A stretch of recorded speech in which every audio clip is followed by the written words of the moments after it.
Hello दोस्तों, audio stories के मेरे चैनल ऑडियो बुक हिंदी में एक बार फिर आप सबका स्वागत है। मैं हूं नीलिमा और मैं लेकर आई हूं आपके लिए कुछ प्यार भरी खट्टी मीठी कहानियां। दोस्तों, आज आप सुनेंगे अगाथा क्रिस्टी के बहुत ही मशहूर नॉवल 450 फ्रॉम पैडिंगटन का 5वां और आखिरी भाग। अध्याय 20। फोन पर क्रैडॉक की आवाज ऐसे आ रही थी जैसे उसे विश्वास ही ना हो रहा हो। एल्फ्रेड, उसने बड़ी ही हैरानी भरे स्वर में कहा। इंस्पेक्टर ने फोन के रिसीवर को थोड़ा ठीक करते हुए कहा, क्यों, क्या तुम्हें इसकी उम्मीद नहीं थी? बिल्कुल नहीं। सच्चाई तो ये है कि मैं उसे हत्या करने के जुर्म में पकड़ने वाला था। उसके बारे में हमें पता चला था कि टिकट कलेक्टर ने उसे पहचान लिया है और ऐसा लग रहा था कि हमें हमारा आदमी मिल गया है। शायद हम गलत थे, इंस्पेक्टर ने कहा। कुछ देर चुप रहने के बाद क्रैडॉक ने पूछा, लेकिन वहां एक नर्स भी तो थी, उससे गलती कैसे हो गई? हम उसे दोष नहीं दे सकते। मिस आइल्सबैरो वहां बैठी थी और वो थोड़ी देर के लिए सोने चली गई थी। नर्स को 5 लोगों की देखभाल करनी थी, एमा, सेड्रिक, हेरोल्ड, एल्फ्रेड और लूथर। वो एक ही समय में हर जगह तो मौजूद नहीं रह सकती थी। शायद कुछ ऐसा हुआ है कि बूढ़े मिस्टर क्रैकेनथॉर्प ने काफ़ी शोर मचाना शुरू कर दिया। वे कहने लगे कि वे मर रहे हैं। नर्स अंदर गई, उसने उन्हें शांत किया, फिर वापस आई और उसने एल्फ्रेड को चाय के साथ ग्लूकोज दिया। उसने उसे पिया और बस। तो क्या ये फिर से जहर दिया गया है? ऐसा लग तो रहा है, लेकिन ये भी हो सकता है कि जहर का असर फिर से चढ़ने लगा हो। लेकिन क्विम्पर को ऐसा नहीं लगता और जॉनस्टोन भी उससे सहमत हैं। क्रैडॉक ने थोड़ी शंका भरे स्वर में कहा, मुझे लगता है कि एल्फ्रेड को शिकार बनाया गया है। बेकन ने रुचि दिखाते हुए कहा, यानी तुम ये कहना चाहते हो कि एल्फ्रेड की मौत से किसी का फायदा नहीं हुआ, जबकि बूढ़े आदमी की मौत से उनमें से बहुत सारे लोगों का फायदा होने वाला था। क्या वे लोग इस बात को लेकर निश्चित हैं कि उसे जहर ही दिया गया है? नहीं, वे लोग बिल्कुल पक्के तौर पर ऐसा नहीं कह रहे। नर्स ने सारी चीज़ों को अच्छी तरह से धोया था, कप, चम्मच, चाय का पॉट, हर चीज़। लेकिन मुझे लगता है कि शायद ऐसा ही हुआ होगा।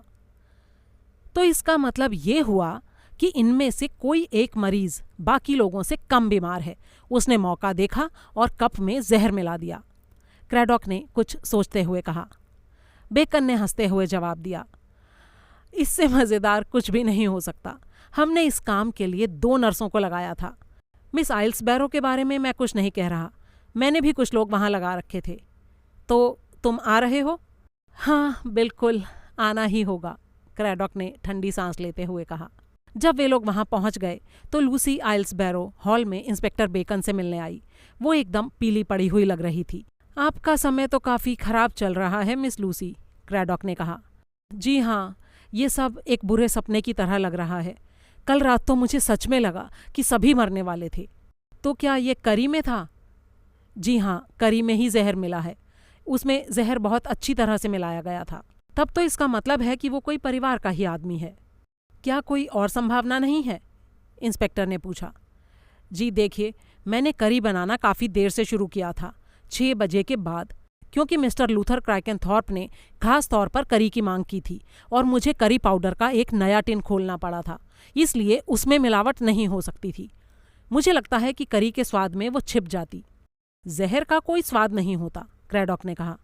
अब मौका मिलने पर उनमें से कौन करी में उस समय कुछ मिला सकता था जब वो बनकर तैयार हो रहा था? लूसी ने सोचते हुए कहा, असल में उस समय कोई भी रसोई में घुस सकता था जब मैं डाइनिंग रूम में मेज सेट कर रही थी। अच्छा ये बताओ, घर में कौन कौन था? लूसी ने जवाब दिया, जी बूढ़े मिस्टर क्रैकेनथॉर्प, मिस एमा, सेड्रिक, हेरोल्ड और एल्फ्रेड। ये दोनों दोपहर में लंदन से आए थे।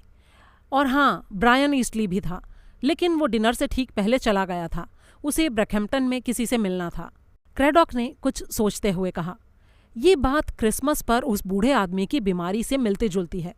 क्विम्पर को ये शक था कि वो जहर था। क्या वे सभी कल रात एक जितने बीमार लग रहे थे? लूसी ने सोचते हुए कहा, जी मुझे लगता है कि मिस्टर लूथर सबसे बुरी तरह बीमार थे। डॉक्टर क्विम्पर को उन्हें ठीक करने के लिए पागलों की तरह काम करना पड़ा था। वे वाकई काफ़ी अच्छे डॉक्टर हैं। और हाँ, सेड्रिक ने सबसे ज़्यादा हाय तौबा मचाई थी। और एमा का क्या हाल था? जी उनका भी हाल बहुत बुरा था। तो फिर एल्फ्रेड को ही क्यों मारा गया? मुझे हैरानी हो रही है, क्रैडॉक ने कहा। खैर जो भी हो, तुम अपना ध्यान रखना। इस घर में कोई ऐसा है जो जहर दे रहा है, और ऊपर तुम्हारे मरीजों में से कोई एक है जो उतना बीमार नहीं है जितना कि वो जता रहे हैं। क्रैडॉक के जाने के कुछ देर बाद लूसी धीरे से ऊपर गई। जब वो बूढ़े मिस्टर क्रैकेनथॉर्प के कमरे के सामने से गुजरी तो एक बीमार आवाज़ ने उसे पुकारा, लड़की, क्या ये तुम हो? इधर आओ। लूसी जब कमरे में गई तो वे तकिए के सहारे लेटे हुए थे। बीमार होने के बावजूद वे लूसी को काफ़ी खुश नजर आए। मिस्टर क्रैकेनथॉर्प ने कहा, ये घर अस्पताल की नर्सों से भरा हुआ है, खुद को ऐसे दिखाते हुए जैसे वो बड़ी महत्वपूर्ण है, इधर से उधर घूमती रहती हैं, कभी बुखार नापती हैं, कभी कुछ, लेकिन जो मुझे खाने के लिए चाहिए वो नहीं दे रही हैं। और फिर इस सब में काफ़ी पैसा भी लग रहा होगा। एमा से कहो कि इन सबको यहाँ से दफा कर दे। मेरा ध्यान तो तुम ही रख सकती हो। देखिए मिस्टर क्रैकेनथॉर्प, सभी लोग बीमार हैं, मैं सभी का ध्यान तो नहीं रख सकती ना, लूसी ने बड़े ही कोमल स्वर में कहा। ये मशरूम भी ना बहुत खतरनाक होते हैं, हमने सूप पिया था कल, तुमने ही तो बनाया था, उन्होंने जैसे लूसी के ऊपर आरोप लगाते हुए कहा। लेकिन मशरूम एकदम ठीक थे मिस्टर क्रैकेनथॉर्प। अरे मैं तुम्हें दोषी नहीं कह रहा हूँ लड़की, इससे पहले भी ऐसा हो चुका है, कोई फंगस खुलकर उसमें मिल गया होगा और ये सब हो गया। इन सब बातों का पता थोड़े ही चलता है। मैं जानता हूँ कि तुम एक अच्छी लड़की हो, तुमने ऐसा जानबूझकर नहीं किया। अच्छा, एमा का क्या हाल है? जी आज दोपहर से वो कुछ बेहतर महसूस कर रही हैं। और हैरोल्ड? वो भी बेहतर हैं। और एल्फ्रेड की मौत कब हुई? आपको कैसे पता? मिस्टर क्रैकेनथॉर्प हंसने लगे, इतनी जोर से कि लूसी हैरत में पड़ गई। मैं सब सुन लेता हूँ, इस बुढ़े से कुछ छुपाकर नहीं रखा जा सकता। उन्होंने कोशिश तो बहुत की, लेकिन आखिर मैं हूँ। तो यानी अल्फ्रेड मर गया है ना? अब वो मेरे से नहीं चिपक पाएगा और उसे कोई पैसा भी नहीं मिल सकेगा। ये सभी मेरे मरने के इंतज़ार में हैं, खास तौर पर एल्फ्रेड। अब वही मर गया तो ये एक मजाक से बढ़कर और क्या हो सकता है? आपके लिए ये अच्छी बात नहीं है मिस्टर क्रैकेनथॉर्प, लूसी ने गंभीरता के साथ कहा। वो फिर से हंसने लगे। मैं उन सब से ज्यादा दिन जीऊंगा, तुम देख लेना जीता हूं कि नहीं, देख लेना। लूसी चुपचाप अपने कमरे में चली गई। वहां उसने अपनी डिक्शनरी निकाली और उसमें टॉन्टीन शब्द का मतलब देखा। उसने किताब को कुछ सोचते हुए बंद कर दिया और सामने की तरफ देखने लगी। दूसरी तरफ इंस्पेक्टर क्रैडॉक डॉक्टर मॉरिस के ऑफिस में उसके सामने बैठा उससे पूछताछ कर रहा था। डॉक्टर मॉरिस ने थोड़ा चिढ़े हुए स्वर में कहा, मुझे ये समझ में नहीं आ रहा है कि आप मुझसे मिलने क्यों आए हैं। जी इसलिए क्योंकि आप क्रैकेनथॉर्प परिवार को काफ़ी समय से जानते हैं, क्रैडॉक ने कहा। हाँ, मैं क्रैकेनथॉर्प परिवार को बहुत अच्छी तरह जानता हूँ। मुझे जोसियाह क्रैकेनथॉर्प की अच्छी तरह याद है। वो बड़े ही सख्त किस्म के आदमी थे, लेकिन थोड़े काइयाँ भी थे। उन्होंने अपने समय में काफ़ी पैसा कमाया था। हाँ, तो आप उस नौजवान बेवकूफ़ क्विम्पर की बातें काफ़ी ध्यान से सुन रहे हैं लगता है। उसके दिमाग में हमेशा अजीब अजीब तरह के ख्याल आते रहते हैं। न जाने कैसे उसके दिमाग में ये बात घुस गई कि कोई लूथर को जहर देना चाहता था। बकवास। हाँ, उसका पेट ज़रूर खराब हो गया था, मैंने उसका इलाज भी किया था, लेकिन अक्सर ऐसा नहीं होता, ये कोई खास बात नहीं थी। जी लेकिन डॉक्टर क्विम्पर को लगता है कि ऐसा ही हुआ था, क्रैडॉक ने कहा। सिर्फ सोचने से एक डॉक्टर का काम नहीं चलता, जहर के लक्षण भी तो दिखाई देने चाहिए। जी कई बार ऐसा होता है कि अच्छे अच्छे डॉक्टर भी लक्षणों को ठीक से नहीं पहचान पाते। ग्रीनबरो केस में भी तो ऐसा ही हुआ था, आपको याद ही होगा। अच्छा ठीक है, डॉक्टर मॉरिस ने कहा। आप ये कहना चाहते हैं कि मुझसे गलती हुई है, हालांकि मुझे नहीं लगता कि मैंने कोई गलती की थी। तभी अचानक क्रैडॉक ने एक अजीब सा सवाल किया। इस मामले में काफ़ी पैसा जुड़ा हुआ है ना डॉक्टर मॉरिस? हाँ, वो तो है ही। मैं अच्छी तरह जानता हूँ कि ये पैसे उन सबको तब मिलेंगे जब लूथर की मौत हो जाएगी, और उन सबको पैसों की बहुत ज़रूरत है। लेकिन इसका ये मतलब तो नहीं कि वो उन पैसों के लिए बूढ़े की हत्या कर दें। खैर जो भी हो, मेरा सिद्धांत ये नहीं है कि मैं बिना किसी कारण के लोगों पर संदेह करता फिरूं। मैं ये मानता हूँ कि आपने मुझे जो बताया उससे मैं काफ़ी हिल गया हूँ। इतने बड़े पैमाने पर जहर देना बहुत ही भयानक बात है, लेकिन मुझे अभी भी ये नहीं समझ आ रहा कि आप मेरे पास क्यों आए हैं। मैं तो आपको यही कह सकता हूँ कि मुझे किसी तरह का संदेह नहीं हुआ था, तभी क्रैडॉक के दिमाग में एक नया विचार आया। उसने कहा, मुझे ऐसा लगता है कि उसने अपनी बचत को वसीयत के द्वारा किसी को दे रखा है। ये तो वो कर ही सकता है। हाँ, कर तो सकता है, हालांकि भगवान ही जाने उसने किसके लिए छोड़ रखा है। शायद एमा के लिए, लेकिन मुझे इस बात में भी शक है। उसे तो उसकी संपत्ति में से अपना हिस्सा मिलेगा ही। हो सकता है उसने अपनी वसीयत अपने नाती अलेक्जेंडर के लिए कर रखी हो। क्या वो अलेक्जेंडर को पसंद करता है? क्रैडॉक ने पूछा। हाँ, करता है, क्योंकि वो उसकी बेटी का बेटा है, ना कि उसके बेटे का। और हाँ, वो ब्रायन ईस्टरली को भी काफी पसंद करता है, क्योंकि वो एडी का पति है। और उनके बाकी बच्चों के बारे में आपका क्या ख्याल है? क्रैडॉक ने पूछा। सेड्रिक थोड़ा पागल किस्म का है, वो स्वाभाविक तौर से विद्रोही है। हेरोल्ड थोड़ा रूढ़िवादी किस्म का है, कोई बहुत अच्छा आदमी नहीं है, लेकिन ठंडे दिमाग का है। एल्फ्रेड थोड़ा अपराधी स्वभाव का था, वो हमेशा से ही गलत रहा है। एक बार तो मैंने देखा था कि वो मिशनरी बॉक्स में से पैसे निकाल रहा था, लेकिन खैर अब तो बेचारा मर चुका है। मुझे अब उसके लिए ऐसी बातें नहीं करनी चाहिए। एमा एक अच्छी लड़की है, चुपचाप रहने वाली। कोई नहीं समझ सकता कि उसके मन में क्या चल रहा है। उसकी अपनी योजनाएं, अपने ख्याल होते हैं।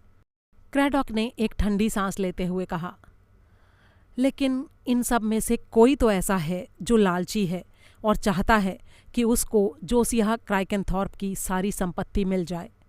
डॉक्टर मॉरिस ने बड़ी ही सहजता से कहा, अगर कोई ऐसा कर रहा है तो वो सबसे बड़ा गधा है।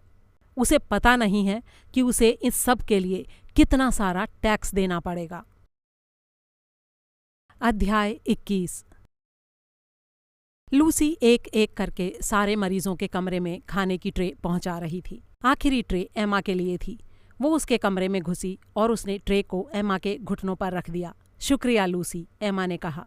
मैं अब पहले से काफ़ी बेहतर महसूस कर रही हूँ, और हाँ, मुझे भूख भी लग रही है। ये काफ़ी अच्छी बात है ना? जी हाँ, लूसी ने कहा। अरे हाँ, एक बात तो मैं पूछना भूल ही गई, एमा ने कहा। तुम इतने समय से हम सबकी देखभाल में लगी हो। मुझे नहीं लगता कि इस बीच तुम अपनी बुआ से मिलने जा पाई होंगी या उनसे बात कर पाई होंगी। मुझे उनके लिए बहुत ही बुरा महसूस हो रहा है। जी हाँ, मैं नहीं जा पाई, लूसी ने कहा। मुझे लगता है उन्हें तुम्हारी याद आ रही होगी। तुम कम से कम उनसे फ़ोन पर तो बात कर ही सकती हो। रोज़ उन्हें फ़ोन किया करो। बूढ़े लोगों को इससे बहुत फ़र्क पड़ जाता है कि कोई उनकी खोज खबर लेता रहे। जी, आप बहुत अच्छी हैं मिस एमा, लूसी ने मुलायम स्वर में कहा। मैं आज उन्हें अवश्य फ़ोन करूंगी। इतना कहकर वो नीचे रसोई में चली गई। घर में फैली बीमारी की वजह से वो इतनी उलझ चुकी थी कि उसके पास कुछ और सोचने का मौका ही नहीं था। उसने फैसला किया कि वो आज मिस मार्पल को फ़ोन ज़रूर करेगी। खाने के बाद उसने मिस मार्पल को फ़ोन मिलाया और कहा, मुझे बहुत अफसोस है कि मैं आपको फ़ोन नहीं कर पाई। मैं बहुत ज़्यादा व्यस्त थी। हाँ, बिल्कुल, मैं समझ सकती हूँ। ऐसी परिस्थितियों में कोई भी भला क्या कर सकता है। हमें तो बस इंतज़ार करना है। किस चीज़ का इंतज़ार? लूसी ने हैरानी से पूछा। मिस मार्पल ने बड़े ही उत्साह के साथ जवाब दिया, एल्स्पेथ बहुत जल्दी घर आने वाली है। मैंने उसे जल्दी घर आने के लिए पत्र लिखा था। मैंने लिखा था कि ये उसका कर्तव्य है, इसलिए तुम ज़्यादा परेशान मत हो। क्या आपको नहीं लगता कि अभी और भी हत्याएं होंगी? लूसी ने थोड़े सहमे हुए स्वर में पूछा। अरे नहीं, मुझे बिल्कुल नहीं लगता कि अब और कोई हत्या होगी। लूसी को कुछ समझ नहीं आया। कुछ देर और बात करके उसने फ़ोन बंद कर दिया, और जैसे ही वो बाहर जाने के लिए मुड़ी कि उसने देखा सामने ब्रायन ईस्टरली खड़ा था। अरे, आप कब आए? लूसी ने हैरानी से कहा। बस अभी अभी। सब लोग कैसे हैं? ब्रायन ने पूछा। पहले से काफ़ी ठीक हैं। हेरोल्ड कल लंदन जा रहा है। तुमको क्या लगता है, क्या वाकई सबको जहर दिया गया है? ब्रायन ने पूछा। जी हाँ, जहर तो दिया ही गया था। कोई है जो इस परिवार को खत्म करना चाहता है। ब्रायन थोड़ा आगे खिसक आया और उसकी आंखों में आंखें डालते हुए बोला, तुम्हें मेरा यहाँ इस तरह से आना बुरा तो नहीं लगा ना? जी नहीं, बिल्कुल भी नहीं। मुझे भला क्यों बुरा लगेगा? क्या आप यहाँ रहने के लिए आए हैं? हाँ, चाहता तो हूँ। असल में इस समय मेरे पास कोई काम नहीं है। पक्का तुम्हें बुरा नहीं लगेगा? जी नहीं, बिल्कुल नहीं। चलते चलते वे दोनों रसोई में आ गए। क्या मैं बर्तन धोने में तुम्हारी मदद कर दूं? मुझे ये रसोई पसंद है, ब्रायन ने कहा। असल में मुझे ये घर बहुत पसंद है। यहाँ के पार्क में आप बड़े आराम से अपने जहाज को लैंड करा सकते हैं, उसने बड़े ही उत्साह के साथ कहा और एक कपड़ा उठाकर चम्मचें और कांटे पोंछने लगा। कुछ पल बाद उसने फिर से कहा, ये घर सेड्रिक को मिल जाए, इससे बड़ी बर्बादी और भला क्या होगी। वो सबसे पहला काम यही करेगा कि सब कुछ बेच बाच कर विदेश चला जाएगा। मुझे समझ में नहीं आता कि इंग्लैंड में क्यों किसी का मन नहीं लगता। हैरोल्ड को ये घर पसंद नहीं है और जाहिर है कि ये घर एमा के लिए बहुत बड़ा है। हाँ, अगर अलेक्जेंडर को ये घर मिला तो वो बहुत खुशी खुशी यहाँ पर रहेगा। और हाँ, घर में अगर कोई औरत रहे तो ये और भी अच्छा रहेगा। फिर अचानक जोर से हंसते हुए बोला, लेकिन अगर अलेक्जेंडर को ये घर मिलना है तो उससे पहले तो बाकी सबको मारना पड़ेगा, और ऐसा कुछ नहीं होने वाला। जहाँ तक मुझे लगता है ये बूढ़ा आदमी सबको चिढ़ाते हुए 100 साल तक तो जिएगा ही। मुझे नहीं लगता कि एल्फ्रेड की मौत से भी उसे कोई फर्क पड़ा होगा। जी नहीं, कोई फर्क नहीं पड़ा, लूसी ने कहा। बहुत बड़ा राक्षस है ये बुढ़ा, ब्रायन ने अपने ही मजाक पर खुश होते हुए कहा। अध्याय 22। लूसी अपना रोज का काम कर रही थी कि तभी दरवाजे की घंटी बजी। जब वो दरवाज़ा खोलने बाहर गई तो उसने देखा कि दरवाजे पर एक लंबी सुंदर सी महिला खड़ी थी जिसने मिंक कोट पहन रखा था। उसके पास एक बड़ी रोल्स रॉयस गाड़ी खड़ी थी जिसे एक ड्राइवर चला रहा था और जिसमें बैठकर वो वहाँ आई थी।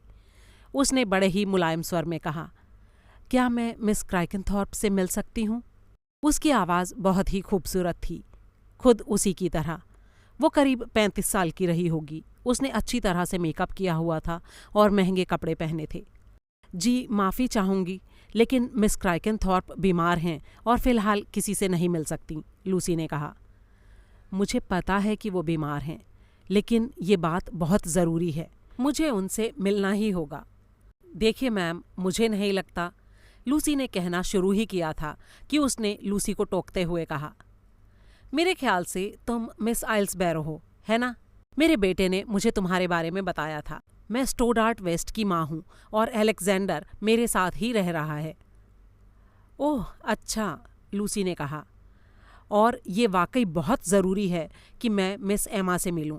मुझे उनकी बीमारी के बारे में सब कुछ पता है, और मैं तुम्हें ये बता दूं कि मैं यूं ही उनसे मिलने के ख्याल से नहीं आई हूँ। मैं इसलिए आई हूँ क्योंकि उन लड़कों ने मुझे कोई बात बताई थी और मुझे लगता है कि वो बात बहुत ही ज़रूरी है और मैं उसी के बारे में मिस क्राइकनथॉर्प से बात करना चाहती हूँ। ठीक है, आइए। लूसी ने मेहमान को अंदर बुलाया और ड्राइंग रूम में बैठा दिया। फिर उनसे बोली, मैं ऊपर जाकर मिस क्राइकनथॉर्प को बताती हूँ। वो ऊपर गई और उसने एमा का दरवाज़ा खटखटाया और अंदर चली गई। फिर उसने कहा, नीचे लेडी स्टोडार्ट वेस्ट आई हैं, वो आपसे मिलना चाहती हैं। Lady Stoddart waste?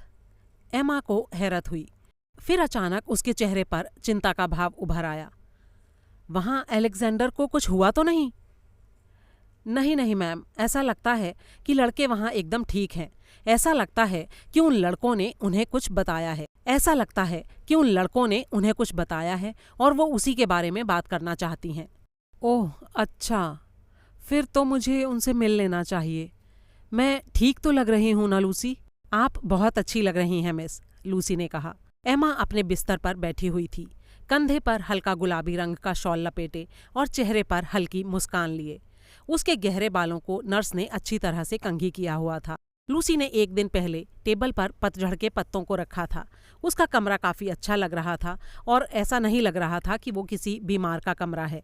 मैं अब एकदम ठीक हो गई हूँ और खड़ी भी हो सकती हूँ, एमा ने कहा। डॉक्टर क्विम्पर ने कहा है कि मैं कल तक चलना फिरना शुरू कर सकती हूँ। जी हाँ, आप बिल्कुल पहले की तरह लग रही हैं मिस। क्या मैं लेडी को कमरे में ले आऊँ? लूसी ने पूछा। हाँ हाँ, ले आओ, लूसी ने नीचे जाकर कहा। मैम, क्या आप मिस क्राइकनथॉर्प के कमरे में चलेंगी? वो मेहमान को लेकर ऊपर गई, दरवाज़ा खोलकर उसे अंदर भेज दिया और फिर दरवाजे को बंद कर दिया। लेडी स्टोडार्ट वेस्ट एमा की ओर बढ़ी और उससे हाथ मिलाकर बोली, मिस क्राइकनथॉर्प, मैं इस तरह से आने के लिए माफ़ी चाहती हूँ। मुझे लगता है कि मैंने आपको स्कूल में खेल कूद के फंक्शन में देखा है। हाँ हाँ, मुझे अच्छी तरह से याद है। आप बैठिए प्लीज़। बिस्तर के पास लगी कुर्सी पर बैठते हुए उन्होंने फुसफुसाते हुए कहा। आपको ज़रूर लग रहा होगा कि मैं इस तरह से यहाँ क्यों आई हूँ, लेकिन मेरे आने का एक बहुत बड़ा कारण है। मेरे ख्याल से ये कारण काफ़ी महत्वपूर्ण है। दोनों लड़कों ने मुझे काफ़ी सारी बातें बताईं। आप समझ सकती हैं कि दोनों यहाँ हुए खून को लेकर बड़े जोश में थे। ये सब सुनकर पहले तो मैं बहुत डर गई थी। मैं तो जेम्स को उसी समय वापस लाना चाहती थी, लेकिन मेरे पति ने बात को हंसी में उड़ा दिया। उन्होंने कहा कि ये खून हुआ तो है, लेकिन इसका कोई भी ताल्लुक उस घर या परिवार से नहीं है। और उन्होंने ये भी कहा कि अपने बचपन के दिनों से और बच्चों के पत्र से ऐसा लगता है कि दोनों को वो जगह इतनी पसंद है कि उनको वहाँ से बुलाना उन पर अत्याचार होगा। इसलिए मैं इस बात के लिए मान गई कि वे दोनों अपने नियत समय पर ही मेरे पास आएं। एमा ने कुछ उलझन भरे स्वर में कहा, क्या आपको लगता है कि हमें आपके बेटे को समय से पहले आपके पास भेज देना चाहिए था? अरे नहीं नहीं, मेरा वो मतलब बिल्कुल नहीं है। शायद मैं अपनी बात को ठीक तरह से कह नहीं पा रही हूँ। देखिए, इन लड़कों ने मुझे बताया था कि यहाँ जिस औरत का खून हुआ उसके बारे में पुलिस को ये लगता है कि वो फ्रेंच है और उसे आपका बड़ा भाई जो लड़ाई में मारा गया फ्रांस में जानता था। क्या वाकई ऐसा है? ऐसा शायद हो सकता है, एमा ने कहा। हम लोगों को मजबूर होकर ऐसा सोचना पड़ा था। पक्के तौर पर हम कुछ नहीं कह सकते। तो क्या ऐसा कोई कारण है जिसके आधार पर यह कहा जा सके कि लाश उसी लड़की मार्टिन की है? लेडी ने पूछा। मैंने आपसे कहा ना कि शायद ऐसा हो सकता है। लेकिन क्यों? उन्हें ऐसा क्यों लग रहा है कि वो मार्टिन थी? क्या उनको कोई कागज या कोई और सबूत मिला था? जी नहीं, ऐसा तो कुछ नहीं है, लेकिन मेरे पास मार्टिन की एक चिट्ठी थी। आपके पास मार्टिन की चिट्ठी थी? जी हाँ, एक चिट्ठी थी जिसमें उसने लिखा था कि वो इंग्लैंड आई थी और आकर मुझसे मिलना चाहती थी। मैंने उसे यहाँ आने के लिए लिखा था, लेकिन मुझे एक टेलीग्राम मिला जिसमें ये लिखा था कि वो अचानक फ्रांस वापस चली गई थी। वो वाकई गई या नहीं, हमें इस बात का पता नहीं है, लेकिन उसके बाद यहाँ हमें एक लिफाफा मिला था जिसके ऊपर उसका पता लिखा था। उससे ये लगता है कि वो यहाँ आई थी, लेकिन मुझे ठीक से पता नहीं है। लेडी स्टोडार्ट वेस्ट ने धीरे धीरे कहना शुरू किया।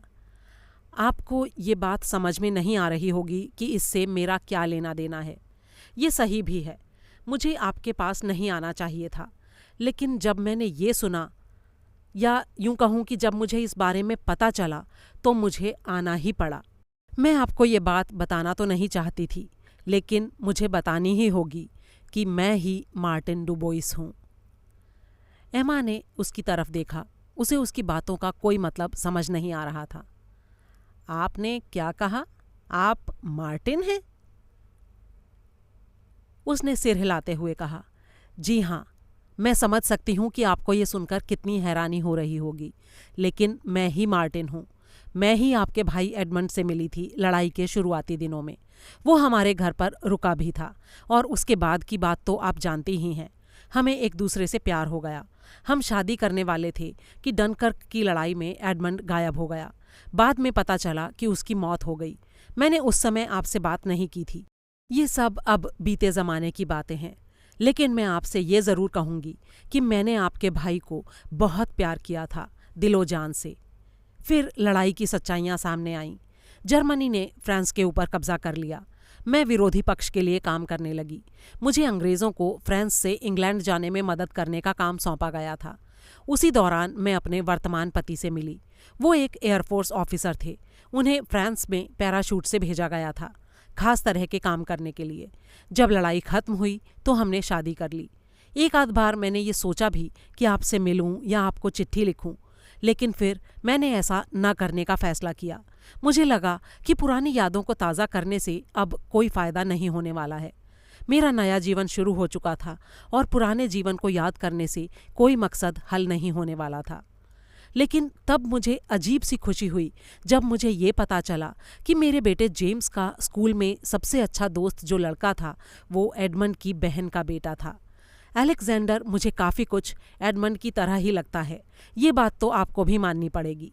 ये जानकर मुझे बहुत अच्छा लगा कि जेम्स और अलेक्जेंडर अच्छे दोस्त हैं।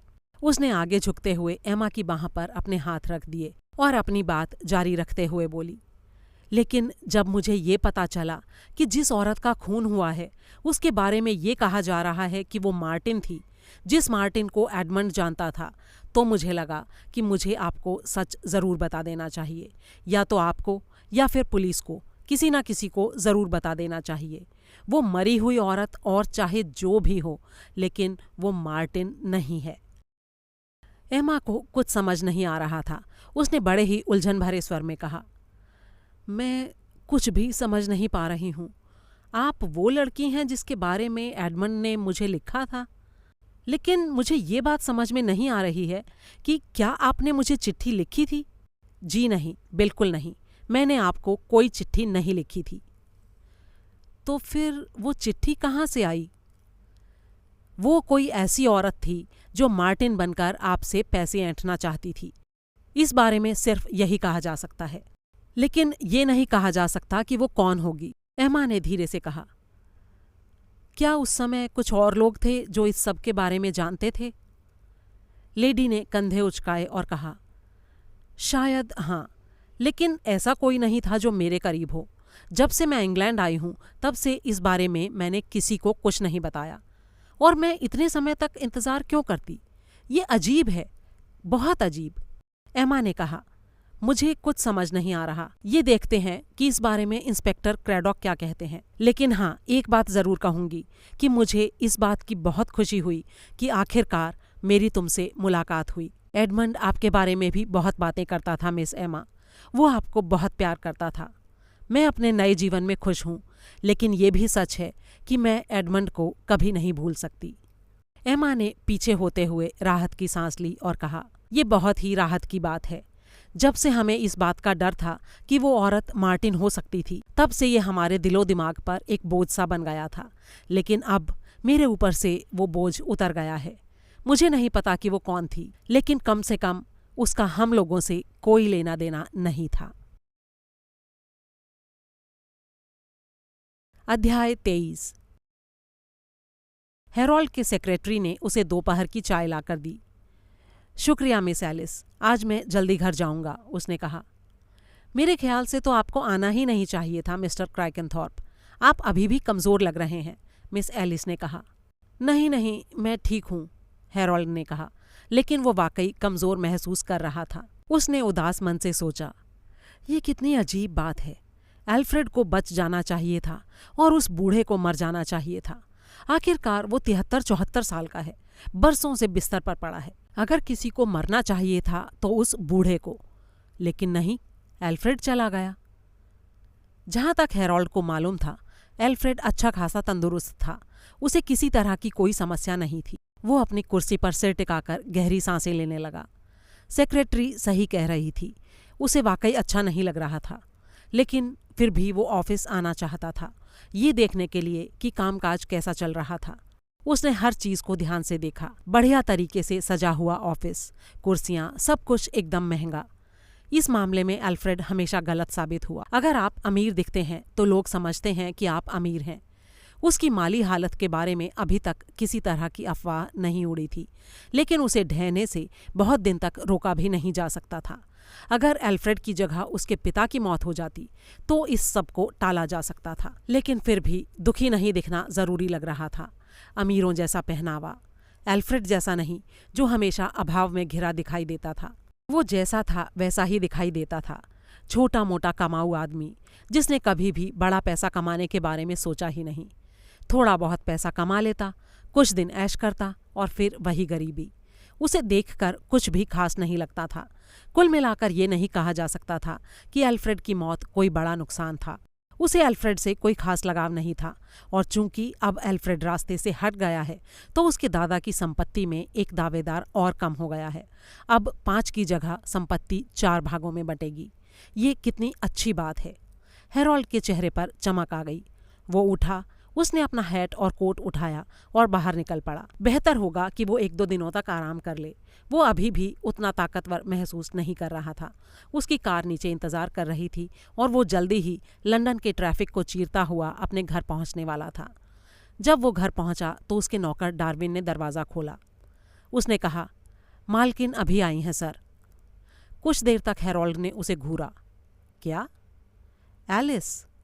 हे भगवान, एलिस को आज ही घर आना था। वो सब कुछ भूल चुका था। अच्छा हुआ डार्विन ने उसे सावधान कर दिया। ये अच्छा नहीं लगता कि वो ऊपर जाता और एलिस को देखकर हैरत में पड़ जाता, लेकिन वैसे इस बात से कोई खास फर्क भी नहीं पड़ता था। एलिस और वो खुद दोनों अच्छी तरह जानते थे कि उनके मन में एक दूसरे के प्रति ना तो कोई भावनाएं हैं और ना ही किसी तरह की उम्मीदें। ना ही उन दोनों के बीच कोई प्रेम था, ना ही कोई बच्चे और ना ही कुछ और। एलिस और वो बस साथ साथ बूढ़े हो रहे थे, बिना एक दूसरे को कुछ कहे या एक दूसरे के साथ ज्यादा सुख उठाए। एलिस आमतौर पर इस रिश्ते से दूर ही रहती आई थी और जाड़े के दिनों में आमतौर पर रिवेरा जाया करती थी। ये उसे भी अच्छा लगता था और हेरोल्ड को भी इसका कोई दुख नहीं होता था। वो ऊपर गया और उसने एलिस का स्वागत किया। तो तुम आ गई डियर। माफ़ करना मैं तुमसे मिल नहीं पाया क्योंकि मैं शहर में फंस गया था। जितनी जल्दी हो सका मैं आ गया। एलिस एक दुबली औरत थी जिसके बाल रेत के रंग के थे, लंबी नाक थी और बादामी आंखें। हेरोल्ड ने उसके सफ़र के बारे में 2-4 औपचारिक से सवाल किए, जिसका उसने संक्षिप्त सा जवाब दिया। फिर उसने बड़ी ही विनम्रता से अपने पति के स्वास्थ्य के बारे में पूछा। उसने कहा, एमा के टेलीग्राम से मुझे बड़ी फिक्र हो रही थी। शायद तुम सभी लोग बीमार पड़ गए थे। हाँ, सभी लोग बीमार हो गए थे, हेरोल्ड ने कहा। मैंने बाद में अखबार में पढ़ा था, एलिस ने कहा।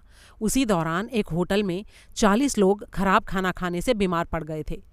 ये रेफ्रिजरेटर में खाना रखना बड़ा खतरनाक होता है। लोग काफ़ी दिनों तक उसमें खाने का सामान रखते हैं। ऐसा नहीं करना चाहिए। हेरोल्ड ने उसे देखते हुए सोचा, इसे जहर के बारे में बताना चाहिए या नहीं। फिर उसे महसूस हुआ कि उसे कुछ नहीं कहना चाहिए। फिर वे अपने कमरे में गए और 2 घंटे तक सो गए। उसके बाद उठकर डिनर के लिए तैयार हुए। डिनर के दौरान भी उनकी बातचीत उसी तरह चलती रही, जान पहचान वालों के बारे में, दोस्तों के बारे में। एलिस ने उससे कहा, तुम्हारे लिए हॉल में टेबल पर एक छोटा सा पार्सल पड़ा हुआ है। अच्छा, मैंने ध्यान नहीं दिया, हेरोल्ड ने कहा। ये बात बड़ी अजीब है, लेकिन किसी ने मुझे बताया था कि जिस औरत का खून हुआ उसकी लाश बाड़े में या वैसी ही किसी जगह पर मिली थी। उसने बताया कि ये रदरफोर्ड हॉल में था। मुझे लगा कि वो कोई और रदरफोर्ड हॉल रहा होगा। नहीं, ऐसा नहीं है, वो हमारे ही बाड़े में मिला था, हेरोल्ड ने कहा। क्या वाकई? रदरफोर्ड हॉल के बाड़े में एक औरत की लाश मिली और तुमने मुझे बताया तक नहीं? असल में ज्यादा समय ही नहीं था और ये सब बहुत दुखी करने वाला था। इसका हमसे तो कोई संबंध है ही नहीं। प्रेस में इसे लेकर खूब चर्चा हुई और फिर हम लोगों को पुलिस वगैरह से भी तो निपटना था। बड़े ही दुख की बात है, एलिस ने कहा। क्या पुलिस को पता चला कि किसने ये सब किया था? अभी तो नहीं। वो किस तरह की औरत थी? कोई नहीं जानता, शायद फ्रेंच थी। ओह, एलिस ने कहा। फिर वे डाइनिंग रूम से निकलकर एक छोटे से कमरे में चले गए। हेरोल्ड अब तक काफी थक चुका था। उसने सोचा, मुझे अब सोने चले जाना चाहिए। हॉल में जाकर उसने वो पार्सल उठाया जिसके बारे में उसकी पत्नी ने उसे बताया था। पार्सल काफी अच्छी तरह से पैक किया गया था। हेरोल्ड ने आग के सामने बैठकर उसे खोला। उसके अंदर दवाइयों का एक बक्सा था जिसके ऊपर लिखा हुआ था, 2 गोली रात में लेनी है। उसके साथ एक छोटा सा कागज का टुकड़ा था जिसके ऊपर ब्रैकहैम्पटन की एक दवाई की दुकान का पता था। नीचे नोट लिखा था, डॉक्टर क्विम्पर के अनुरोध पर भेजा गया। हेरोल्ड की भवें चढ़ गईं। उसने बक्से को खोला और उसके अंदर रखी गोलियों को देखा। ये वही गोलियां थी जिनको वो ले रहा था, लेकिन उसे तो ध्यान था कि क्विम्पर ने कहा था कि उसे और गोलियां खाने की जरूरत नहीं थी।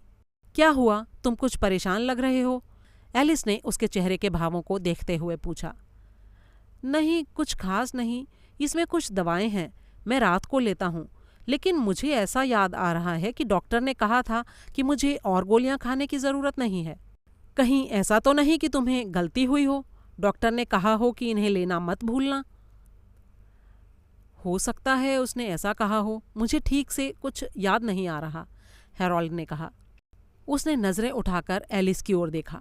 एलिस भी उसी की ओर देख रही थी। एक पल के लिए उसने सोचा कि वो क्या सोच रही होगी, लेकिन उसकी आंखों से उसे कुछ पता नहीं चला। उसकी आंखें ऐसी थी जैसे खाली घर की खिड़कियां। एलिस उसके बारे में क्या सोचती थी, क्या महसूस करती थी? क्या उसने कभी उससे प्यार किया था? शायद हाँ। या उसने उससे इसलिए शादी की थी क्योंकि उसे लगता था कि वो शहर में अच्छा काम कर रहा था और वो अपने वजूद से बोर नहीं हुई थी। खैर, कुल मिलाकर उसने अच्छा काम किया था। उसे लंदन में घर और कार मिल गया था। वो जब चाहे विदेश जा सकती थी, अपने लिए महंगे कपड़े खरीद सकती थी और जो चाहे वो कर सकती थी। उसमें कोई बुराई नहीं थी, लेकिन फिर भी वो उसे पसंद नहीं करता था, ना ही वो उसे पसंद करती थी। उनके बीच कुछ भी आम नहीं था। बात करने के लिए कुछ नहीं था, साझा करने के लिए कोई यादें नहीं थीं। परिवार में कोई बच्चा नहीं था। हैरोल्ड के मन में ये सब और इसके अलावा न जाने क्या क्या अजीब अजीब से ख्याल उठ रहे थे। वो अचानक अपने आप को बहुत बीमार और कमज़ोर महसूस करने लगा। उसे महसूस हुआ कि एलिस अभी भी उसे ही देख रही थी। मुझे लगता है मुझे सोने जाना चाहिए, ये शहर में मेरा पहला दिन है, उसने कहा। हाँ, यही अच्छा रहेगा, एलिस ने कहा। तुम्हारे चेहरे से लग रहा है कि तुम्हारी तबीयत अभी बिल्कुल ठीक नहीं है। हैरोल्ड उठा और अपने कमरे की तरफ बढ़ गया। पीछे से एलिस ने कहा, और हाँ, अपनी गोलियां लेना मत भूलना। हैरोल्ड ने गुड नाइट कहा और ऊपर चला गया। वाकई उसे अभी दवाओं की ज़रूरत थी। इतनी जल्दी दवाएं छोड़ना गलती होती। उसने 2 गोलियां ली और पानी के साथ उन्हें निगल लिया। अध्याय 24। आज तक किसी केस का ऐसा बैंड नहीं बजा होगा जैसा मैंने बजाया है, डेरमॉट क्रैडॉक उदासी और गुस्से से भरे स्वर में बोल रहा था। वो काफ़ी थका हुआ और परेशान नजर आ रहा था। मिस मार्पल ने उसकी बात को काटते हुए कहा, अरे नहीं नहीं, तुमने वाकई अच्छा काम किया है। क्या खाक अच्छा काम किया है। मैंने पूरे परिवार को जहर का शिकार हो जाने दिया। पहले एल्फ्रेड मर गया और अब हैरोल्ड भी। ये सब क्या हो रहा है, मुझे कुछ समझ नहीं आ रहा है। मिस मार्पल ने कुछ सोचते हुए कहा, जहर मिली दवाई की गोलियां। हाँ, ये कातिल बड़ा ही काइयां किस्म का है। उसने उन गोलियों का सहारा लिया जो वो खा रहा था। उसके साथ एक छपी हुई पर्ची भी भेजी गई थी जिसके ऊपर लिखा हुआ था डॉक्टर क्विम्पर के निर्देश पर, जबकि क्विम्पर ने वो भिजवाई ही नहीं थी। केमिस्ट के लेबल का इस्तेमाल किया गया था, जबकि केमिस्ट को भी उसके बारे में कुछ नहीं पता था। दवाई का वो पैकेट रदरफोर्ड हॉल से भेजा गया था। क्या तुमने इस बात की पक्की जांच कर ली है कि वो रदरफोर्ड हॉल से ही भेजा गया था? जी हाँ, हमने पूरी तहकीकात की है। असल में वो डिब्बा वही था जिसमें एमा के लिए नींद की गोलियां रखी रहती थीं। एमा के लिए? जी हाँ, उसके ऊपर उंगलियों के निशान थे, नर्स और केमिस्ट के भी, और किसी के नहीं थे। जिस आदमी ने उसे भेजा था वो पूरी तरह सावधान था। यानी उसने उसमें से नींद की गोलियों को निकालकर कुछ और डाल दिया। हाँ, इस बार गोलियों में जहर मिलाया गया था। गोलियां बिल्कुल उन्हीं गोलियों जैसी थीं जो वो पहले खा रहा था। वे कौन सी गोलियां थीं? मिस मार्पल ने पूछा। एकोनाइट, ये उस तरह की गोलियां हैं जिनको आमतौर पर जहर की बोतल में रखा जाता है। एक को कई 100 गोलियों में मिलाया जाता है। और हैरोल्ड ने उसे खाया और मर गया, मिस मार्पल ने कुछ सोचते हुए कहा। क्रैडॉक फिर से बड़बड़ाने लगा। मुझे यहाँ स्कॉटलैंड यार्ड से बुलाया गया था और मैं अभी तक कुछ भी नहीं कर पाया हूँ, कुछ भी नहीं। मुझे ये नहीं पता कि एल्फ्रेड को किसने जहर दिया। मुझे ये भी नहीं पता कि हैरोल्ड को किसने मारा। और सबसे बढ़कर तो मुझे ये भी पता नहीं है कि जिस औरत का खून हुआ वो कौन थी। मार्टिन का नाम चलाना काफ़ी सुरक्षित पहलू था, और फिर असली मार्टिन आ गई। तो वो औरत कौन थी जिसकी लाश वहाँ मिली? भगवान ही जानता है। पहले मुझे लगा था कि वो एना स्ट्राविंस्का थी, लेकिन फिर जमाइका से उसका पोस्ट कार्ड आया तो वो भी संदेह से बाहर हो गई। मिस मार्पल ने कुछ सोचते हुए कहा, लेकिन ये कोई सबूत तो नहीं हुआ। मेरा मतलब है कि कोई भी कहीं से भी पोस्ट कार्ड भिजवा सकता है। मुझे याद है मिसेस ब्रियरली का कैसा नर्वस ब्रेकडाउन हुआ था। उन्होंने कहा कि उन्हें इलाज के लिए मानसिक अस्पताल जाने की ज़रूरत है, और वो इस बात को लेकर इतनी दुखी हुई कि उनके बच्चों को इस बारे में पता चल जाएगा, और इसलिए उन्होंने 14 पोस्ट कार्ड लिखे और इंतज़ाम किया कि वे विदेश में अलग अलग जगहों से डाक में डाले जाएं, और उनके बच्चों को ये कहा जाए कि मम्मी छुट्टियां मनाने विदेश गई थी। आप समझ रहे हैं ना कि मैं क्या कह रही हूँ? जी हाँ, मैं आपकी बात समझ रहा हूँ, क्रैडॉक ने कहा। अगर वो पोस्ट कार्ड मार्टिन की कहानी में इतनी अच्छी तरह से फिट नहीं हो गया होता तो हमने उसकी ज़्यादा अच्छी तरह जांच की होती। जो खत एमा को मिला उसके ऊपर मार्टिन क्राइकेनथॉर्प लिखा हुआ था। लेडी स्टोडार्ट वेस्ट ने उसे भेजा नहीं था, लेकिन किसी ने तो भेजा था। कोई ऐसी औरत जो खुद को मार्टिन दिखाना चाहती थी और उस बात का फायदा उठाना चाहती थी, मार्टिन बनकर। इस बात से तो इनकार नहीं किया जा सकता। और फिर एमा ने जो खत उसके लंदन के पते पर भेजा, उसका लिफाफा रदरफोर्ड हॉल में ही मिला, जिससे ये लगा कि जैसे वो वहां आई थी। लेकिन जिस औरत का खून हुआ था वो वहां आई ही नहीं थी। मिस मार्पल ने उसका ध्यान इस तरफ दिलाया। वो रदरफोर्ड हॉल तब पहुंची जब उसकी मौत हो चुकी थी। उसे ट्रेन से धक्का देकर बांध के नीचे फेंका गया था। असल में इस लिफाफे से जो बात सिद्ध होती है वो ये है कि हत्यारा वहां आया था। उसने शायद उसके बाकी कागजों के साथ साथ वो लिफाफा भी निकाल लिया था। तुम्हें याद होगा कि तुमने और इंस्पेक्टर बेकन ने उस समय वहां की बहुत अच्छी तरह तलाशी ली थी और वहां पर कुछ भी नहीं मिला था। वो लिफाफा बाद में बॉयलर वाले कमरे में मिला था। हाँ, तो इसमें क्या बड़ी बात है, क्रैडॉक ने कहा। वो पुराना माली जो है, उसे जो भी ऐसी चीज मिलती थी जिसे जलाया जा सकता हो, वो उस चीज को लेकर वहीं डाल दिया करता था, और जहां पर वो बड़ी ही आसानी से उन बच्चों को मिल गया, मिस मार्पल ने कहा। तो क्या आपको ये लग रहा है कि वो इसलिए रखा गया था कि बच्चे उसे ढूंढ लें? हाँ, मुझे ऐसा ही लगता है। कातिल के लिए ये जानना बहुत आसान था कि लड़के सुराग की खोज में अब कहाँ जाने वाले हैं, या उनको इस बात का सुझाव दिया जा सकता था, और उसी की वजह से तुमने एना स्ट्राविंस्का के बारे में सोचना भी छोड़ दिया। और आपको ये लगता है कि वो एना ही थी? मुझे लगता है कि कातिल इस बात से चौकन्ना हो गया जब तुमने उसके बारे में पूछताछ शुरू कर दी। मुझे लगता है कि कोई ऐसा था जो ये नहीं चाहता था कि उसके बारे में पूछताछ की जाए। अच्छा, ये बताइए कि कोई औरत ऐसी थी जो मार्टिन बनकर रहना चाहती थी, लेकिन फिर किसी कारण से उसने ऐसा नहीं किया। ऐसा क्यों? ये बड़ा ही महत्वपूर्ण सवाल है, मिस मार्पल ने कहा। अच्छा, ये तो आप मानेंगी ना कि किसी ने ये तार भेजा कि मार्टिन वापस फ्रांस जा रही थी, फिर उसने उस लड़की के साथ सफ़र किया और रास्ते में उसे मार दिया। जी नहीं, बिल्कुल भी नहीं, मैं ऐसा नहीं सोचती, मिस मार्पल ने कहा। तो फिर आपको क्या लगता है कि वो औरत जिसका कत्ल हुआ वो कौन थी? मिस मार्पल ने एक ठंडी आह भरी और बोली, ये बहुत मुश्किल है। सही बताऊं तो मुझे ये नहीं पता कि वो कौन थी, लेकिन साथ ही मैं इस बात को लेकर भी पक्की हूं कि वो कौन थी, अगर तुम मेरा मतलब समझे तो। क्रैडॉक ने अपना सिर झटकते हुए कहा, मुझे पता नहीं आप क्या कह रही हैं, मुझे कुछ समझ नहीं आ रहा है। और वो देखिए, सामने से मिस लूसी आ रही हैं। मेरे ख्याल से मुझे अब चलना चाहिए। अध्याय 25। लूसी ने कमरे में दाखिल होने के बाद मिस मार्पल से कहा, मैंने डिक्शनरी में टॉन्टीन शब्द का अर्थ देखा था। उसका मतलब है जब किसी कंपनी में शेयर लगाने वाला आदमी मर जाता है तो उसको उसके उत्तराधिकारियों के शेयर के लाभांश में जोड़ दिया जाता है। कहते हुए वो थोड़ा रुकी और फिर बोली, और आप तो पिछली 2 हत्याओं से पहले भी इसी के बारे में सोच रही थीं। उसने बेचैनी में कमरे का एक चक्कर लगाया। मिस मार्पल कुर्सी पर बैठी उसे ध्यान से देखती रहीं। ये उससे बहुत अलग लूसी आइल्स बैरो थी जिसको वो जानती थी। मुझे लगता है कि यही बात थी, लूसी ने कहा। इस तरह की वसीयत जिसमें ये लिखा हो कि जब परिवार का एक ही आदमी बचे तो उसी को सारा हिस्सा मिले। मान लिया कि पैसा बहुत ज्यादा था, लेकिन तो भी क्या किसी का खून करने के लिए काफी था? इतना कहते कहते उसकी जबान थोड़ी लड़खड़ा गई। मिस मार्पल ने कहा, दरअसल लोग लालची होते हैं, कुछ लोग। ऐसा अक्सर होता है और इसी से इस तरह की चीजें शुरू होती हैं। आप हत्या से शुरू नहीं करते, या हत्या करने की इच्छा से भी नहीं, या उसके बारे में सोचने से भी नहीं। इसकी शुरुआत होती है लालच से, उससे ज्यादा पाने की इच्छा से जो आपका हक होता है। इसी तरह से मेरा इंस्पेक्टर क्रैडॉक से पहली बार सामना हुआ था।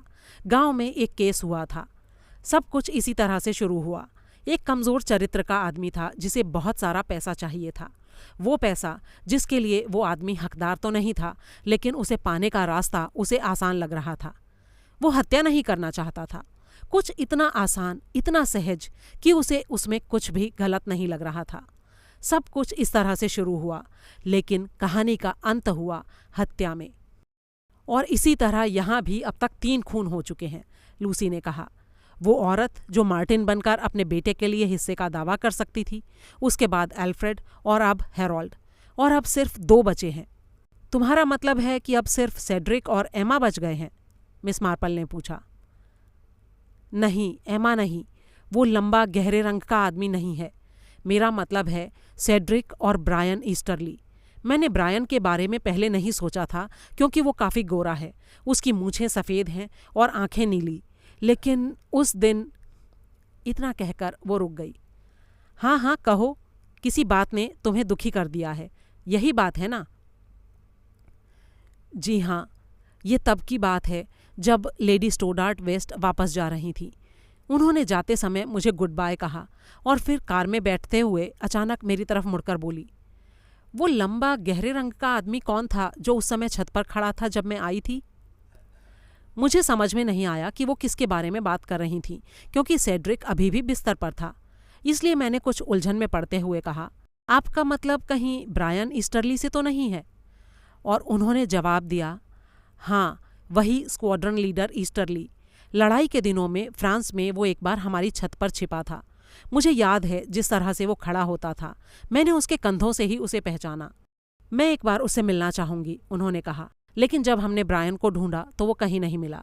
और फिर बाद में जब मैंने देखा वो मेरी तरफ पीठ करके खड़ा था, तो मैंने वो देखा जो मुझे पहले भी नज़र आना चाहिए था। वो ये कि अगर कोई आदमी गोरा भी हो तो उसके बाल काले लगते हैं क्योंकि वे चिपके हुए होते हैं। ब्रायन के बाल हल्के भूरे हैं, लेकिन दूर से देखने पर वो काले लग सकते हैं। इसलिए मुझे लगता है कि वो ब्रायन हो सकता है जिसे आपकी दोस्त ने ट्रेन में देखा था। हाँ, मैंने भी इस बारे में सोचा था, मिस मार्पल ने कहा। लेकिन मुझे ये समझ में नहीं आता कि इससे भला ब्रायन को क्या मिलने वाला है।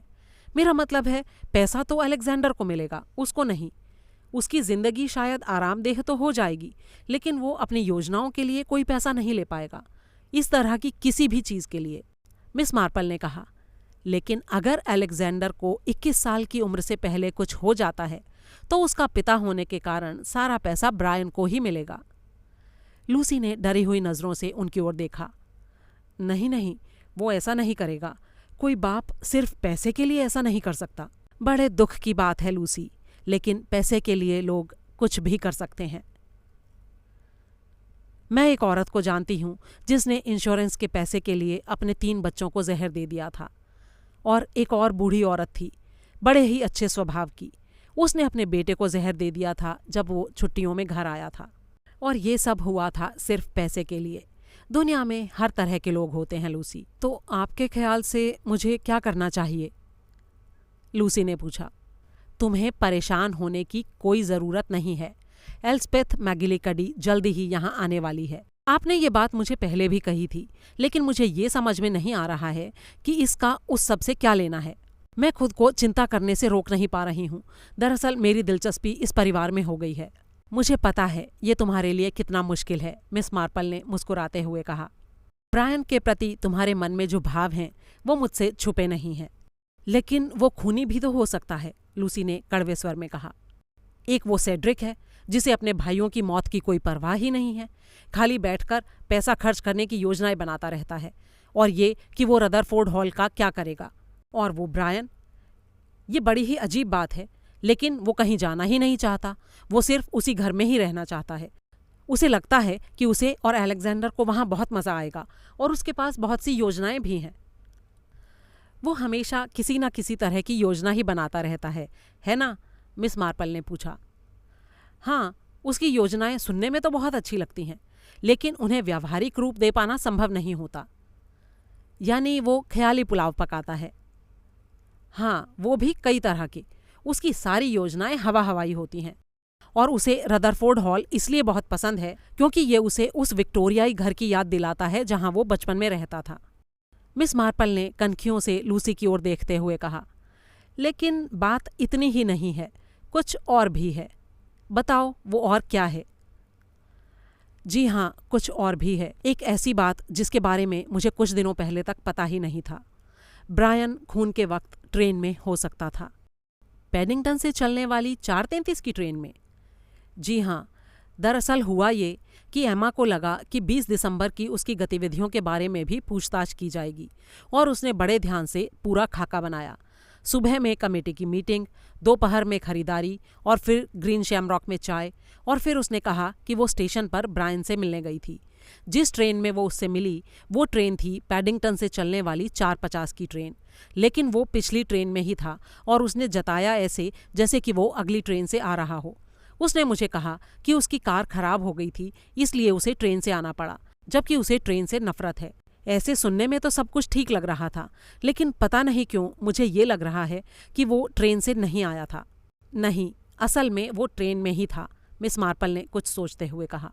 लेकिन इससे सिद्ध तो कुछ नहीं होता, ये सिर्फ संदेह है, कोई नहीं जानता, और शायद हम कभी जान भी ना पाएं, लूसी ने दुखी स्वर में कहा।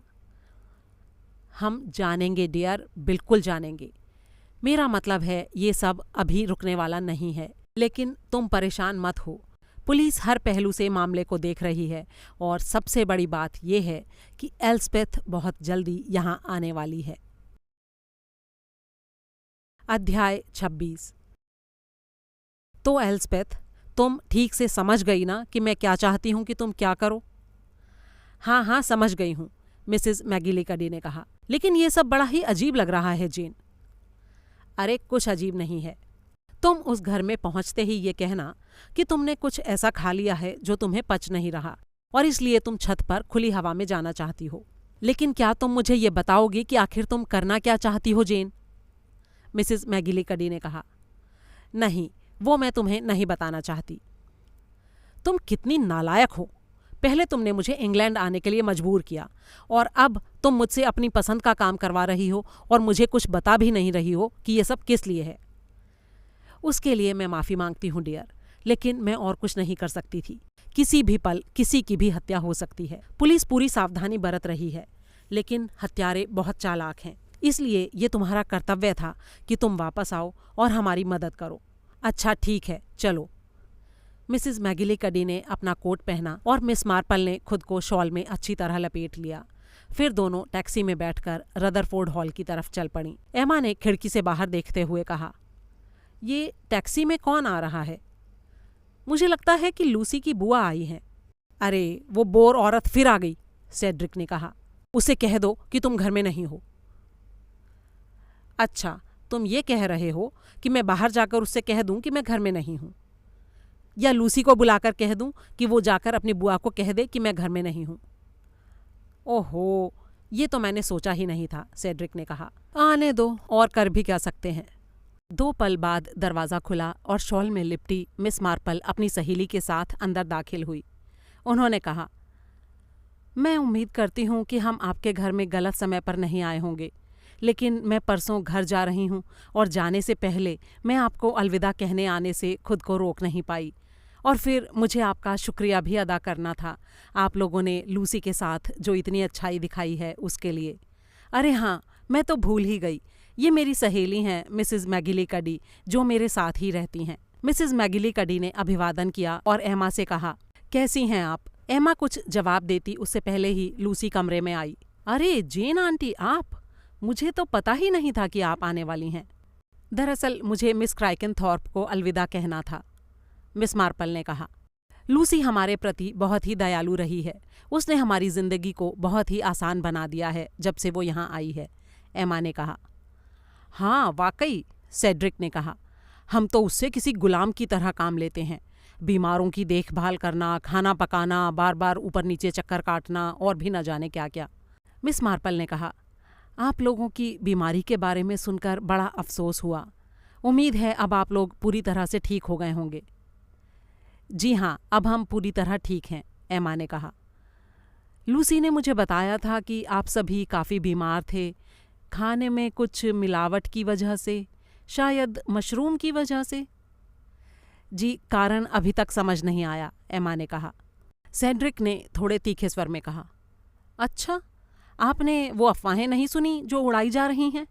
हर कोई ये सब जानता है। ऐसा तो हो ही नहीं सकता कि आपने ये सब बातें ना सुनी हों। मैं तो परसों ही विदेश से लौटी हूँ, इसलिए मुझे कुछ नहीं मालूम, मिसेस मैगिलिकडी ने कहा। ओह, फिर तो आपने ये सारी अफवाहें नहीं सुनी होंगी। दरअसल करी में जहर मिलाया गया था। मैं शर्त लगा सकता हूँ कि लूसी की आंटी को इस बारे में ज़रूर पता होगा। जी, मैंने इस बारे में सुना तो था, हल्का सा संकेत मिला था, लेकिन जाहिर है मैं आपको शर्मिंदा नहीं करना चाहती थी मिस क्राइकेनथॉर्प, मिस मार्पल ने कहा। अरे, आप मेरे भाई की बातों पर ध्यान मत दीजिए, इसे लोगों को परेशान करने में मज़ा आता है, एमा ने कहा। तभी दरवाज़ा खुला और मिस्टर क्राइकेनथॉर्प अंदर आए, गुस्से में अपनी छड़ी को पटकते हुए। चाय कहाँ है? अभी तक चाय क्यों नहीं तैयार हुई? ए लड़की, चाय क्यों नहीं लेकर आई? उन्होंने लूसी की तरफ मुखातिब होते हुए कहा। जी, चाय तैयार है मिस्टर क्राइकेनथॉर्प, मैं अंदर ला रही हूँ, मैं बस टेबल लगा रही थी। लूसी एक बार फिर कमरे से बाहर गई और मिस्टर क्राइकेनथॉर्प को मिस मार्पल और मिसेस मैगिलीकडी से मिलवाया गया। मिस्टर क्राइकेनथॉर्प ने कहा, मुझे अपना खाना समय पर पसंद है। समय का पालन और किफ़ायत, ये दोनों शब्द मुझे बहुत ही अच्छे लगते हैं। जी हाँ, ऐसा करना बहुत ज़रूरी है, मैं पक्के तौर पर कह सकती हूँ, खासकर ऐसे समय में जब टैक्स बढ़ाए जा रहे हैं, मिस मार्पल ने कहा। मिस्टर क्राइकेनथॉर्प गुस्से में आ गए। टैक्स? मुझसे इन डाकुओं के बारे में बात मत करो। मैं एक कंगाल आदमी हूँ और ये और बुरा होने वाला है, कुछ अच्छा नहीं होने वाला। फिर उन्होंने सेड्रिक की ओर मुड़ते हुए कहा, तुम देखना बच्चू, जब ये जगह तुम्हें मिलेगी तब कोई समाजवादी आएगा और इस जगह को लेकर एक कल्याण केंद्र में बदल देगा और तुम्हारी सारी कमाई उसे चलाने के नाम पर हड़प लेगा। तभी लूसी चाय की ट्रे के साथ वहां आई। ब्रायन ईस्टरली पीछे एक ट्रे में सैंडविच लेकर आ रहा था। ये क्या है? मिस्टर क्राइकेनथॉर्प ने ट्रे की तरफ देखते हुए कहा। Frosted cake. आज हमारे घर में पार्टी है और मुझे किसी ने बताया भी नहीं। एमा थोड़ा शर्मा गई। पापा आज डॉक्टर क्विम्पर आ रहे हैं और आज उनका जन्मदिन है। जन्मदिन से उसका भला क्या काम? वो तो बच्चों का मनाया जाता है। मैंने अपना जन्मदिन आज तक नहीं मनाया और मैं किसी और को भी नहीं मनाने दूंगा, कह देता हूं।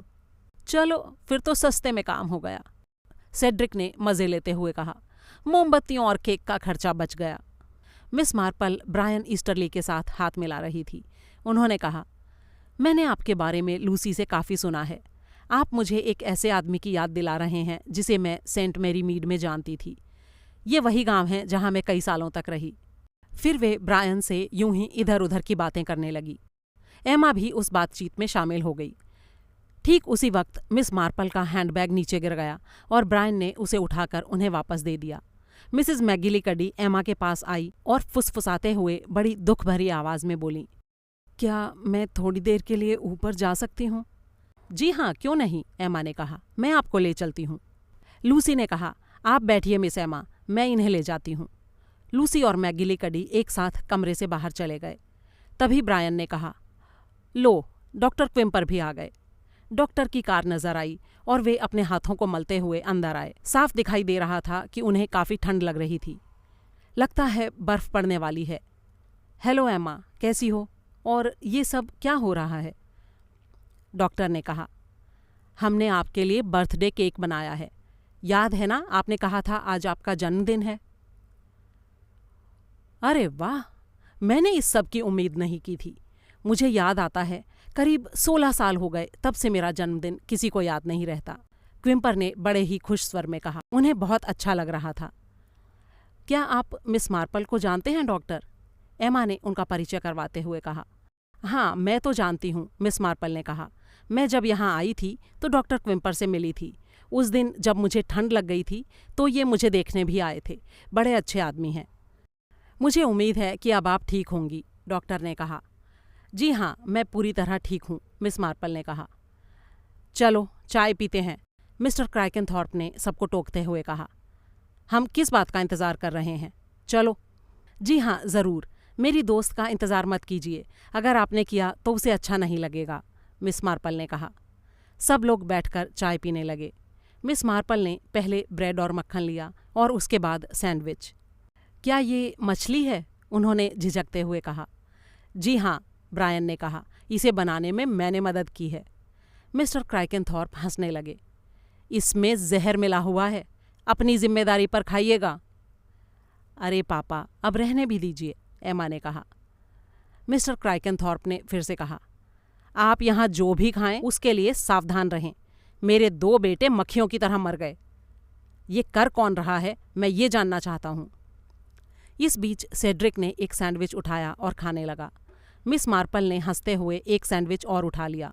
अचानक उन्होंने एक आह भरी और कहा, आओ आ, मेरे गले में मछली का कांटा फंस गया। क्विम्पर तुरंत अपनी जगह से उठा और उनकी तरफ गया, उन्हें पीछे खिड़की के पास लेकर गया और उनसे मुंह खोलने के लिए कहा। उसके बाद एक सधे हुए डॉक्टर की तरह उनके गले से कांटा निकालने लगा। उसी समय दरवाज़ा खुला और मिसेज मैकगिलीकडी और लूसी अंदर दाखिल हुईं। अचानक सामने का नज़ारा देखकर मिसेज मैकगिलीकडी का दिल धक से रह गया। मिस मार्पल झुकी हुई थी और डॉक्टर उनकी गर्दन पकड़कर उनके सिर को ऊपर की तरफ उठाए हुए था। वो जोर से चिल्लाई, यही है वो आदमी, यही है वो जिसे मैंने ट्रेन में देखा था। बड़ी सफाई से मिस मार्पल डॉक्टर की जकड़ से आज़ाद होकर अपनी सहेली के पास आ गई। तो मेरे ख्याल से तुमने पहचान लिया एल्स्पेथ, अब एक शब्द भी नहीं। फिर वो विजयी मुद्रा में डॉक्टर क्विम्पर की तरफ मुड़ी। तुम्हें पता नहीं डॉक्टर कि जब तुमने ट्रेन में उस औरत का गला घोंटा था तो किसी ने तुम्हें देख लिया था। ये मेरी वही दोस्त है, इसी ने तुम्हें देखा था, समझे? अपनी आंखों से देखा था। वो एक दूसरी ट्रेन में थी जो तुम्हारी ट्रेन के साथ साथ चल रही थी। ये सब क्या बकवास है? डॉक्टर क्विम्पर तेजी से मिसेज मैकगिलीकडी की तरफ बढ़ा, लेकिन मिस मार्पल उसके और अपनी दोस्त के बीच में आ गई। ये वही है जो तुमने सुना। इसने तुम्हें देखा था और ये बात ये अदालत में कहेगी। आमतौर पर ऐसा होता नहीं है कि खून होते हुए असल में कोई देख ले, लेकिन इसने देखा है। मैं अभी इसे मार देता हूँ बुढ़िया, कहते हुए डॉक्टर क्विम्पर मिस मार्पल की तरफ बढ़ा, लेकिन इस बार सेड्रिक ने उसके कंधे थाम लिए। उसे अपनी तरफ घुमाते हुए उसने कहा, तो तुम वो खूनी शैतान हो। तुम मुझे कभी पसंद नहीं थे और मुझे हमेशा ये लगता था कि तुम गलत किस्म के आदमी हो, लेकिन भगवान ही जानता है कि इतनी दूर तक मैंने नहीं सोचा था। सेड्रिक की मदद के लिए ब्रायन ईस्टरली भी आगे आ गया। दूसरे दरवाजे से इंस्पेक्टर बेकन और इंस्पेक्टर क्रैडॉक भी अंदर दाखिल हुए। डॉक्टर क्विम्पर, मैं आपको चेतावनी देता हूँ, कोई भी गलत हरकत की तो मेरी पिस्तौल चल जाएगी, इंस्पेक्टर बेकन ने कहा। तुम्हारी चेतावनी जाए भाड़ में, डॉक्टर क्विम्पर ने कहा। क्या तुम्हें लगता है कि कोई इस पागल बुढ़िया की बात पर यकीन करेगा? तुमने कभी ऐसी कहानी सुनी है कि ट्रेन में इस तरह का अनाप शनाप कुछ हुआ हो? मिस मार्पल ने कहा, एल्स्पेथ मैकगिलीकडी ने 20 दिसंबर को पुलिस को एक खून के बारे में बताया था और उस आदमी का हुलिया भी बताया था। लेकिन मैं किसी अजनबी औरत का खून भला क्यों करूंगा? डॉक्टर क्विम्पर ने कहा। वो अजनबी औरत नहीं थी, वो तुम्हारी बीवी थी, मिस मार्पल ने कहा। अध्याय 27। ये तो एक बहुत ही सामान्य तरह के अपराध का मामला निकला। कितने लोग होते हैं जो अपनी पत्नियों का खून कर देते हैं? मिसेस मैकगिलीकडी ने मिस मार्पल और इंस्पेक्टर क्रैडॉक की तरफ देखते हुए कहा, अगर तुम दोनों मुझे इस मामले में कुछ और बताओगे तो मुझे ठीक से समझ आएगा। मिस मार्पल ने बताना शुरू किया।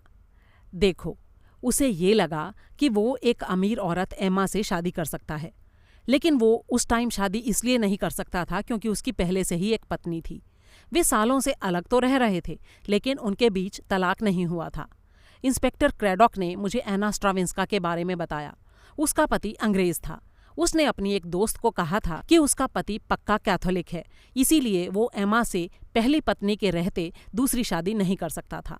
इसलिए एक निर्दयी आदमी की तरह उसने फैसला किया कि वो अपनी पत्नी से मुक्ति पा लेगा। चलती ट्रेन में उसे मारना और उसकी लाश को ताबूत में लाकर रख देने का फैसला बहुत ही चालाकी भरा था। इसके पीछे उसका मकसद था इस हत्या को क्राइकेनथॉर्प परिवार से जोड़ने का। उससे पहले उसने एमा को एक चिट्ठी लिखी, उस औरत मार्टिन के नाम से जिससे एडमंड शादी करने की बात किया करता था। एमा ने अपने भाई के बारे में पहले ही सब कुछ डॉक्टर को बता रखा था। मौका आने पर उसने एमा को कहा कि वो पुलिस के पास जाकर वो कहानी बता दे। वो चाहता था कि उस मरी हुई औरत की पहचान मार्टिन के रूप में हो जाए। मुझे लगता है कि उसे पता चल गया था कि पेरिस की पुलिस एना स्ट्राविंस्का के बारे में जांच कर रही थी, तो उसने ये इंतजाम किया कि जमाइका से उसके नाम से एक पोस्ट कार्ड भेज दिया। उसके लिए लंदन में अपनी पत्नी से मिलने का इंतजाम करना बड़ा ही आसान था। उसने उससे कहा कि वो उसके साथ फिर से रहना चाहता है और चाहता है कि वो उसके साथ चले और उसके परिवार से मिले। इसके बाद वाले हिस्से के बारे में हम बात नहीं करेंगे क्योंकि वो अच्छा नहीं है और हम सब उसे पहले से ही जानते हैं। जाहिर है वो बड़ा लालची किस्म का आदमी था। उसने शायद अपनी पत्नी को मारने से पहले ही ये सोच लिया था कि टैक्स में अपनी कमाई का बड़ा हिस्सा कटवाने से अच्छा है कि एक बड़ी पूंजी जुटाई जाए। इसलिए उसने इस तरह की अफवाहें फैलानी शुरू कर दी कि कोई है जो मिस्टर क्राइकेनथॉर्प को जहर देना चाहता है, और फिर उसने पूरे परिवार के खाने में जहर मिला दिया, लेकिन ज्यादा नहीं मिलाया क्योंकि वो ये नहीं चाहता था कि लूथर क्राइकेनथॉर्प की वाकई में मौत हो जाए। लेकिन मुझे ये समझ में नहीं आया कि उसने ये किया कैसे, क्योंकि जब करी बनाई जा रही थी तो उस वक्त वो घर में नहीं था, क्रैडॉक ने कहा। हाँ, वो घर में नहीं था, लेकिन असल में करी में जहर था ही नहीं, मिस मार्पल ने कहा। उसने करी में जहर तब मिलाया जब वो उसे टेस्ट कराने के लिए ले जा रहा था। उसने जहर पहले ही जग में मिला दिया था। फिर उसके लिए ये बहुत आसान था कि एल्फ्रेड को इलाज के दौरान जहर दे दे और हैरोल्ड को दवाई में जहर मिलाकर लंदन भेज दे। उसने अपनी सुरक्षा के लिए इस बात का इंतजाम पहले ही कर लिया था कि हैरोल्ड को कह दे कि उसे और गोलियां खाने की कोई ज़रूरत नहीं है। हर काम उसने बड़ी ही सफाई से किया, लालच में भरकर। मुझे लगता है कि अगर किसी को फांसी दी जानी चाहिए तो वो है डॉक्टर क्विम्पर। जब किसी भी तरह से खूनी का पता नहीं चल रहा था तो मुझे अचानक ये बात सूझी कि अगर आपने किसी को पीछे से देखा हो और अगर एल्स्पेथ ठीक उसी तरह से डॉक्टर क्विम्पर को फिर से देख सके जिस तरह से उसने उसे ट्रेन में देखा था, पीठ की तरफ से एक औरत के ऊपर झुके हुए, उसका गला थामे हुए, तो मुझे लगा कि पक्के तौर पर वो उसे पहचान लेगी। इसीलिए मैंने लूसी की मदद से ये योजना बनाई थी। क्रैडॉक ने तारीफ भरे अंदाज में कहा। आप तो कमाल हैं मिस मार्पल। अब अगला कदम क्या होगा? इस कहानी का अंत क्या रहने वाला है? मेरा मतलब एमा का क्या होगा? वो डॉक्टर के पंजे से आज़ाद हो जाएगी। मुझे लगता है कि अपने पिता की मौत के बाद वो विदेश चली जाएगी और हो सकता है उसे वहाँ कोई अच्छा आदमी मिल जाए। और लूसी के बारे में, क्या उसकी भी शादी होगी? अगर ऐसा हुआ तो इसमें कोई हैरानी की बात नहीं होगी। अच्छा ये बताइए, वो उन दोनों में से किसे चुनेगी? क्रैडॉक ने शरारती स्वर में कहा। क्या तुम्हें पता नहीं है? मिस मार्पल ने भी उसी शरारत भरे स्वर में पूछा। नहीं, मुझे तो नहीं पता। क्या आपको पता है? हाँ, बिल्कुल पता है, और मुझे ये भी पता है कि तुम्हें भी पता है। इतना कहकर मिस मार्पल ने क्रैडॉक की तरफ आंख मारी और मुस्कुराते हुए उठ खड़ी हुई। दोस्तों, ये कहानी आपको कैसी लगी, इसके बारे में अपनी राय कमेंट बॉक्स में मेरे साथ शेयर करना बिल्कुल ना भूलें। जल्दी ही एक और नायाब कहानी के साथ आपसे फिर मुलाकात होगी। तब तक के लिए